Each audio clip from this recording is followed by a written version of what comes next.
अस्सलाम वालेकुम नाज़रीन, मां आहियां शुएब अली उमरानी ऐं तव्हां ॾिसी रहिया आहियो BR टाइम न्यूज़। सभ खां पहिरियां शामिल कंदासीं हीअ रिपोर्ट।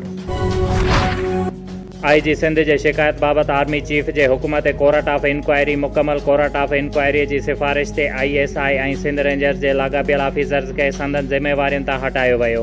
ISPR मूजिबि इंक्वायरी रिपोर्ट मुताबिक़ 18 ऐं 19 अक्टूबर वारी राति मज़ार क़ाइद में पेश आयल वाक़े ते ऑफिसर्स ज़ाती जज़्बात में रद्द अमल जो इज़हार कयो। ज़ाब्तनि जी ख़िलाफ़ वर्ज़ीअ ते उन्हनि ऑफिसरनि ख़िलाफ़ कार्रवाई GHQ ऐं लाॻापियल इदारनि में कई वेंदी। खेनि वाक़े ते सब्र जो मुज़ाहिरो करणु घुरिजे। कानून मुताबिक़ मज़ार क़ाइद वाक़े ते कार्रवाईअ खे यकीनी बणाइण लाइ अवामी दबाव वधी रहियो हुयो ऐं पुलिस रवायती सुस्तीअ जो मुज़ाहिरो करे रही हुई।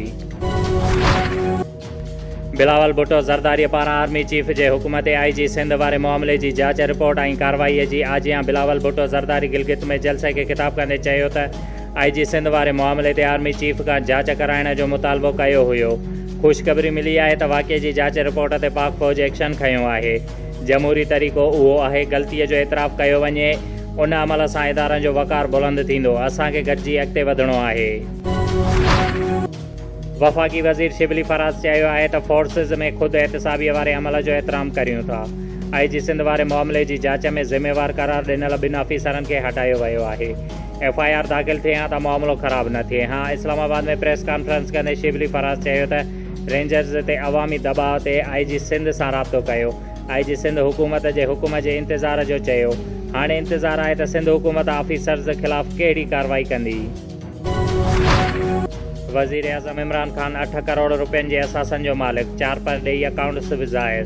वज़ीर आज़म जे परॾेही अकाउंट्स में 3,31,230 अमरीकी डॉलर ऐं 518 पाउंड मौजूदु। इमरान ख़ान जे असासनि में 2 लख रुपयनि जी मालियत जूं 4 बकरियूं बि शामिल।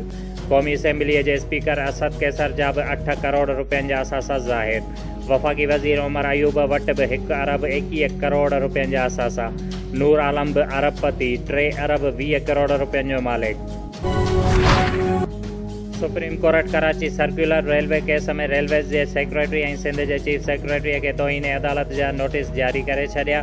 DGFWO खे ज़ाती हैसियत में तलब। सुप्रीम कोर्ट पुछियो त अदालती हुकुम ते अमल छो न थियो। खातनि हिक ॿिए खे ख़त बि लिखिया पर अदालती हुकुम ते अमल न कयो वियो।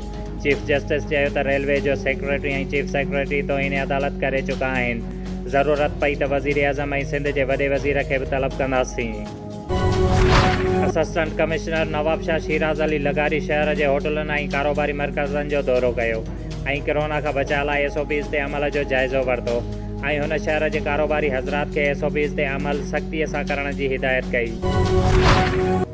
टाउन कमेटी नौशरो फेरोज़ जे मुलाज़मनि पारां हिन महिल ताईं पघारूं न मिलण, पेंशन, ग्रेजुएटी, बक़ाया जात समेत ॿियूं मराहतूं न मिलण ख़िलाफ़ अॼु 8 ॾींहुं बि किशन राजा, मौलाबख्श शेख, जावेद शेख ऐं महबूब शेख जी अॻुवाणीअ में प्रेस क्लब नौशरो फेरोज़ अॻियां अलामती बुख हड़ताल जारी रखी वई, जंहिं ते उन्हनि घुर कई त असांजा जाइज़ मसइला हल कया वञनि, न त ॿी सूरत में असां जी बुख हड़ताल जारी रहंदी।